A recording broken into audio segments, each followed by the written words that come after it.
Greetings, Timeless Sagas followers. Today, we're diving headfirst into the enigmatic and intricate world of the Mayan calendar, a topic that's sure to pique your curiosity and prove once and for all that our ancestors were masters of timekeeping. This ancient system of counting days and cycles, with a history as rich as the Mayan civilization itself, has been the subject of much debate, speculation, and yes, even doomsday prophecies. So buckle up, my fellow time travelers, because we're about to embark on a journey of cosmic proportions. Now, let's start at the beginning. The Mayans were an incredibly advanced civilization originating in Mesoamerica, which is today's Mexico and Central America. They flourished from around 2000 BCE until the arrival of the Spanish in the 16th century. Among their many achievements, such as their monumental architecture and sophisticated writing system, one of the most fascinating aspects of their culture was their obsession with time. You see, the Mayans believed that time was a sacred and divine force, one that could not be separated from the gods and the cosmos. This belief is what led them to develop a complex and highly accurate calendar system, which was not only used to track the passage of time but also to predict future events and guide their daily lives. The Mayan calendar is actually composed of three separate calendar systems that work together, like gears in a finely tuned machine. These are the Tzolk'in, the Hab, and the long count. Let's break down each of these components and see how they fit together. First up, we have the Tzolk'in, which means count of days in the Mayan language. This is the sacred calendar and consists of a 260-day cycle. It's made up of two smaller cycles that run concurrently, a 13-day cycle, represented by numbers 1 through 13, and a 20-day cycle, represented by 20 different day names or symbols. Each day in the Tzolk'in is a unique combination of a number and a day name, and it takes 260 days for these combinations to repeat. But why 260 days, you ask? Well, it's believed that this number has astronomical significance, possibly related to the cycles of Venus or Mars, or even the gestation period of a human baby. Whatever the reason, the Tzolk'in was considered a divine calendar that governed the religious and ceremonial aspects of the Mayan life. Next, we have the Hab, which is a civil calendar. It's a 365-day cycle based on the Earth's orbit around the Sun, and it's divided into 18 months of 20 days each, plus an additional short month of 5 days, known as the Yab. The Hab was used for practical purposes, like agriculture and taxation, and was much more in tune with the natural world.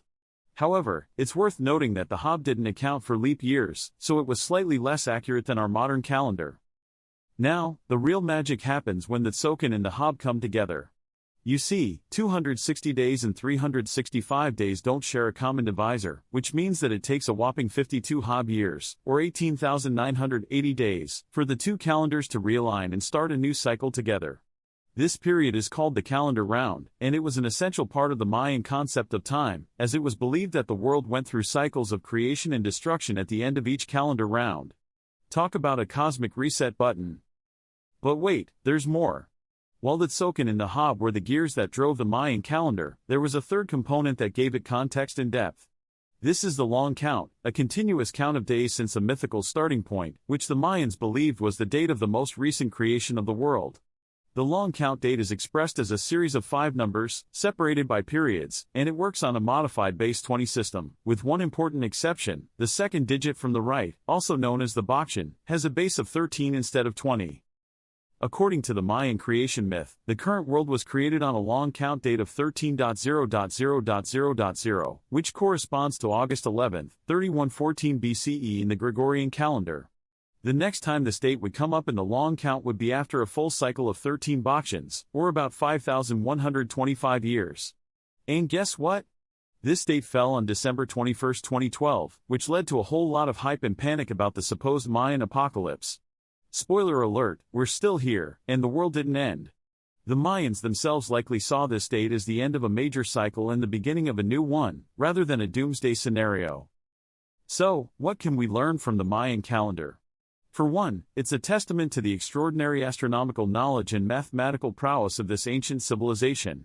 It's also a reminder that time, as we know it, is a human construct, and different cultures have devised various ways to measure and interpret it. The Mayans were not alone in their fascination with time and the cosmos. Other civilizations, like the Egyptians, the Sumerians, and the Chinese, also developed their own intricate calendar systems. In a sense, the Mayan calendar is a mirror held up to our own modern society, showing us that even the most advanced technologies and scientific breakthroughs can't sever our deep-rooted connection to the cosmos, the natural world, and the cycles that govern our lives. So, the next time you check your smartphone to see what day it is, take a moment to ponder the immense richness and complexity of human history, and remember that we are all part of an ongoing, timeless saga.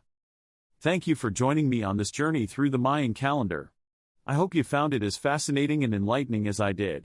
Don't forget to like, share, and subscribe to Timeless Sagas for more intriguing and entertaining looks at history, anthropology, sociology, and philosophy. Until next time, fellow time travelers.